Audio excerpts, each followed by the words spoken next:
Sir নমস্কার। নমস্কার, নমস্কার। কেমন আছো সবাই? নমস্কার স্যার।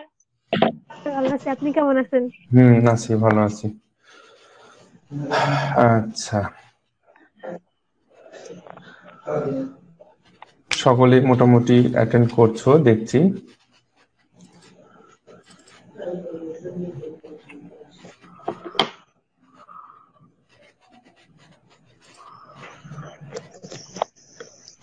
নমস্কার স্যার। নমস্কার, নমস্কার। কেমন আছো সবাই, কেমন আছো? ভালো আছি স্যার, আপনি কেমন আছেন? আছি, আছি। তোমাদের দোয়া আশীর্বাদে ভালোই আছি।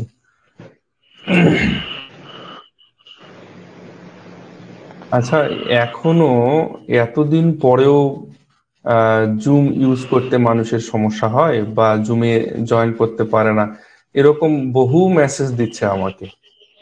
তাদেরকে আমি পার্সোনালিও শিখিয়ে দিচ্ছি যে এভাবে এভাবে জয়েন করতে হয়, এভাবে এভাবে। আদাব স্যার, আদাব। আদাব। সাইফুল, ভালো আছো? আসসালামু আলাইকুম স্যার। জি স্যার, ভালো আছেন স্যার? হ্যাঁ, আছি। তো সবাইকে আমি তাদেরকে পার্সোনালি দেখিয়ে দিচ্ছি যে এভাবে জয়েন করবা, এভাবে আহ, যখন তুমি আমাকে কোনো প্রশ্ন করতে চাও, অডিওটাকে আনমুট করে নিবা, মুট থাকলে এগুলো দেখিয়ে দিচ্ছি। তারপরে বলছে স্যার পারছি না। কি এক মুশকিল! হম এত হেল্প করার পরেও যদি সমস্যা হয় তাহলে তো খুব বিপদ। আর এই করোনাকালীন এতদিন এতদিন তো বিভিন্ন জায়গায় জুমে ক্লাস ক্লাস হয়েছে, বিভিন্ন জায়গা থেকে। আমি তো বহুদিন থেকে ক্লাস নিচ্ছি তোমাদের। তারপরেও কেন জানি সমস্যা থেকেই যাচ্ছে সকলের। হুম, বুঝতে পারছি না আমি। আচ্ছা, হোক, অসুবিধা নেই, সমস্যা থাকবে, সমস্যাকে ওভারকাম করে আমাদের চলতে হবে, তাই না? আচ্ছা, আমরা মোটামুটি দেখতে পাচ্ছি 13 জন জয়েন্ট হয়েছে আমাদের সাথে লাইভে। তো তোমাদের সবাইকে অনেক অনেক ধন্যবাদ আহ, আমার সাথে প্রতিদিন লাইভ ক্লাসে অংশগ্রহণ করার জন্য। তো শুরুতেই এখানে আমি দুই একজনকে নতুন দেখতে পাচ্ছি, যে শুরুতেই নতুন বা পুরাতন যাই হোক, তোমাদের যদি কোনো কিছু বলার থাকে তাহলে 2 মিনিটের মধ্যে বলতে পারো। যদি শুরুতে কিছু বলতে চাও, কারো যদি কোনো কিছু বলার থাকে আমাকে বলতে পারো ক্লাস শুরুতে। কারো কোনো কিছু বলার আছে?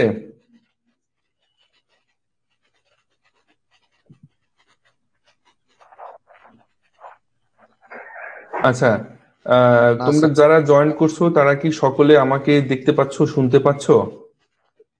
হ্যাঁ, দেখতে পাচ্ছি, শুনতেও পাচ্ছি। জি স্যার। আচ্ছা, জি মানে sir, all clear sir, all clear. আচ্ছা, অল ক্লিয়ার। আচ্ছা, ঠিক আছে। তারপরেও যদি কারো কোনো সমস্যা হয়, আমি ক্লাস শুরু করব এখন। ক্লাস শুরু করার পর পর আমি তোমাদের সবাইকে মুট করে রাখবো।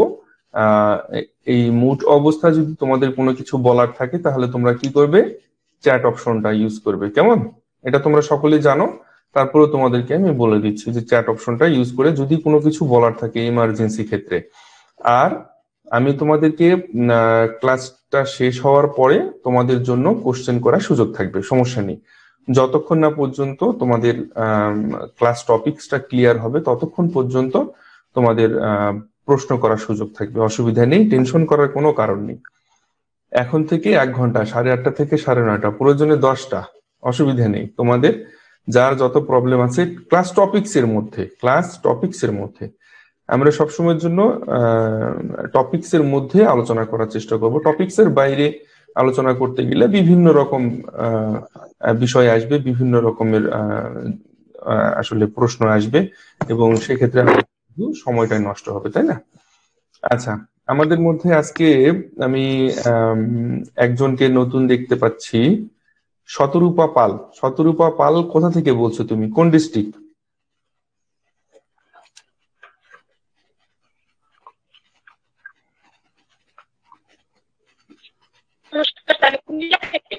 নমস্কার, কুমিল্লা থেকে বলছো?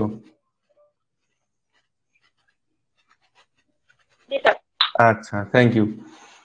আচ্ছা, অনেক অনেক ধন্যবাদ। তাহলে আজকে আমরা ক্লাসটা শুরু করে দিই, এবং আমাদের তোমাদের সবাইকে আমি আনমিউট করে দিচ্ছি। ইতিমধ্যে 16 জন হয়ে গেছে, অনেক ধন্যবাদ। আরো অনেকে জয়েন করার চেষ্টা করছে, কিন্তু হয়তোবা তাদের টেকনিক্যাল প্রবলেমের কারণে তারা পারছে না। তো আমি চেষ্টা করব আগামীকালকে জুমটার উপর একটা টিউটোরিয়াল, একটা জুম একটা কিভাবে ম্যানেজ করতে হবে না হবে সেটার উপর একটা ভিডিও করে আমি তোমাদেরকে পেজ থেকে এবং গ্রুপ থেকে শেয়ার করব, যাদের এই জুমের উপর প্রবলেম আছে। যদিও বা ইউটিউবে অনেক ভিডিও পাওয়া যায়, তারপরেও ইউটিউবের ভিডিও আমি সাজেস্ট করব না। আমি আমার মতো করে একদম সিম্পল ভাবে কিভাবে জুমটা ম্যানেজ করতে হয়, অর্থাৎ জুমে কিভাবে আমরা কথা বলবো, কখন মুট করব, কখন আনমুট করব, এভরি ডিটেলস গুলো আমি কালকে একটু তোমাদেরকে দেওয়ার চেষ্টা করব, যাদের এই প্রবলেমটা আছে তাদের জন্য।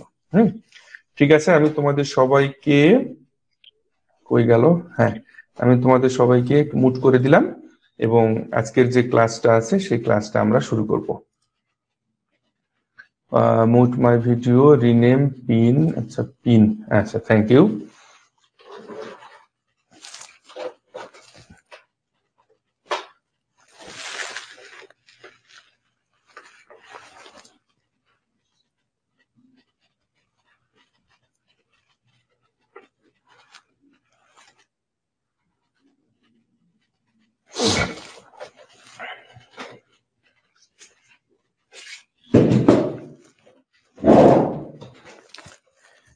আচ্ছা, সকলে একটু দেখো তো বোর্ডটা ঠিক মতো দেখা যায় কিনা।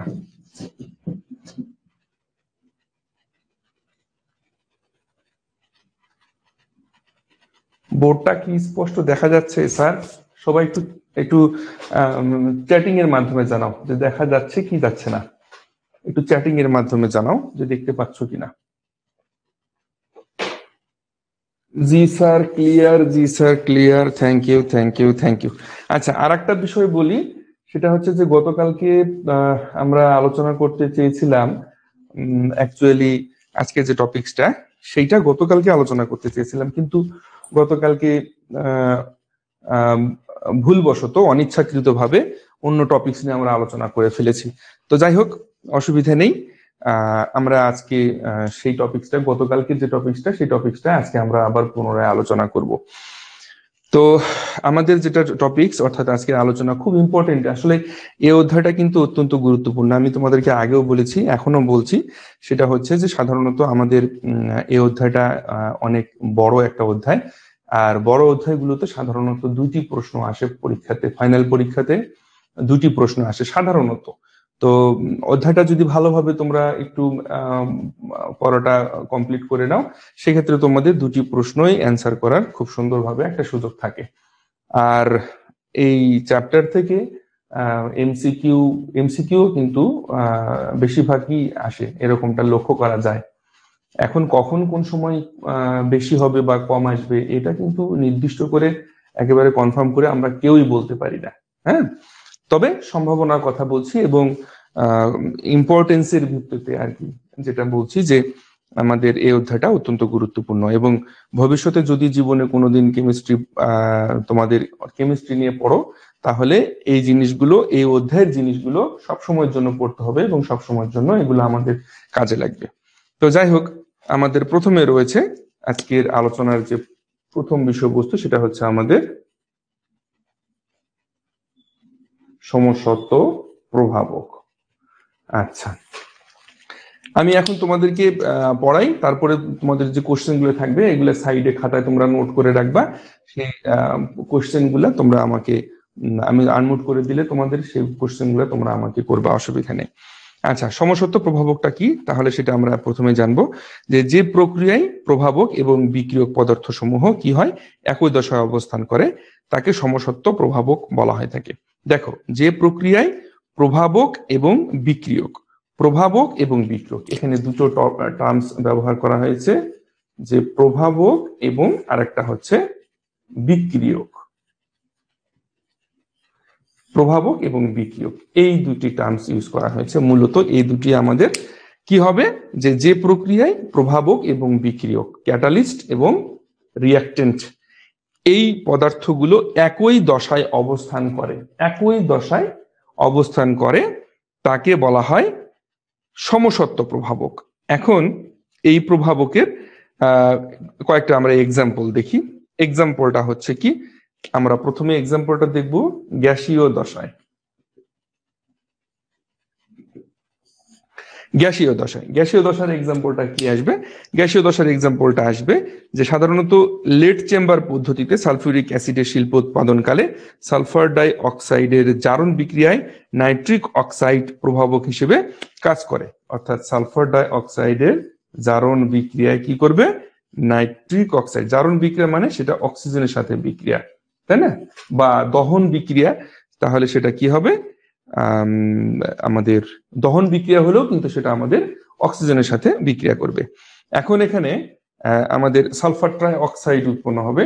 সালফার ট্রাই অক্সাইড, এই যে এই বিক্রিয়াটার মধ্যে আমাদের নাইট্রিক অক্সাইড, এইটা দেখো এখানে নাইট্রিক অক্সাইডটা আমাদের প্রভাবক হিসেবে কাজ করে। সাধারণত এইটা সালফার ট্রাই অক্সাইড প্রস্তুত প্রণালী, এই প্রস্তুত প্রণালী বা এই যে এইভাবে সালফার ডাই অক্সাইড থেকে অক্সিজেনের জারণ বিক্রিয়ার মাধ্যমে নাইট্রিক অক্সাইড প্রভাবকের উপস্থিতিতে সালফার ট্রাই অক্সাইড যে উৎপাদন প্রসেস, এই প্রসেসটাকে মূলত বলা হচ্ছে কি লেড চেম্বার পদ্ধতি। মনে থাকবে, লেড চেম্বার পদ্ধতি। গতকালকে আমরা অ্যামোনিয়া উৎপাদনের জন্য একটা হেবার বোস পদ্ধতি নিয়ে আলোচনা করেছিলাম। সামারি, হেবার বোস পদ্ধতি, সেই ওই রকম একটা পদ্ধতি হচ্ছে এটা আমাদের লেড চেম্বার পদ্ধতি। ঠিক আছে, এটা গ্যাসীয় দশার এক্সাম্পল আমরা দেখলাম। এখন এই প্রক্রিয়াটাতে বিক্রিয়ক সমূহ এবং প্রভাবক সকলেই কিন্তু, এই যে বিক্রিয়কগুলো এবং প্রভাবক সবগুলোই কিন্তু একই ভৌত দশায় বিরাজ করে, যার কারণে আমরা এইটাকে বলতে পারি সমসত্ব প্রভাবক। এই প্রভাবকটাকে আমরা বলতে পারি সমসত্ব প্রভাবক। আচ্ছা, এরপরে আসি আমরা, এটা গেল আমাদের 1 নম্বর। এরপরে আমরা 2 নম্বর দেখি। 2 নম্বরটা হচ্ছে আমাদের তরল দশার ক্ষেত্রে। তরল দশার ক্ষেত্রে আমরা কিন্তু সমসত্ব প্রভাবক নিয়ে আলোচনা করছি। ঠিক আছে, সমসত্ব প্রভাবনের কৌশলটা এরপরে আসবে। আমরা মূলত আজকে আলোচনা করব সমসত্ব প্রভাবক কি, এক্সাম্পল, সমসত্ব প্রভাবনের কৌশল। এরপরে পড়বো আমরা অসমসত্ব প্রভাবক, অসমসত্ব প্রভাবনের কৌশল। তারপরে পড়বো আমরা গতকালকের যে টপিকসটা, অনেকে আজকে সম্ভবত আমাকে আকলিমা আক্তার মুন্নি সম্ভবত গতকালকে যে হোমওয়ার্কটা আমি তোমাদের দিয়েছিলাম, অর্থাৎ প্রভাবক এনজাইমের প্রভাবন ক্রিয়া কৌশল, এইটা আজকে পড়ানোর কথা ছিল, এটা আজকে পড়াবো আমি। তো বলেছিলাম যে তোমরা এইটা যদি কেউ হোমওয়ার্ক করে দিতে পারো তাহলে গ্রুপে জমা দিবা। খুব সম্ভবত আকলিমা আক্তার মুন্নি ও আর কি গ্রুপে এই হোমওয়ার্কটা করে পোস্ট করছে। তো যাই হোক, আকলিমা আক্তার মুন্নিকে অনেক অনেক ধন্যবাদ যে সে হোমওয়ার্কটা কমপ্লিট করছে এবং গ্রুপে পোস্ট করছে। আমি তোমাদের সবাইকে বলবো যে তোমরা অবশ্যই আমি তোমাদেরকে হোমওয়ার্ক দিব, লক্ষ্য করে দেখবা, ছোট ছোট হোমওয়ার্ক দিব।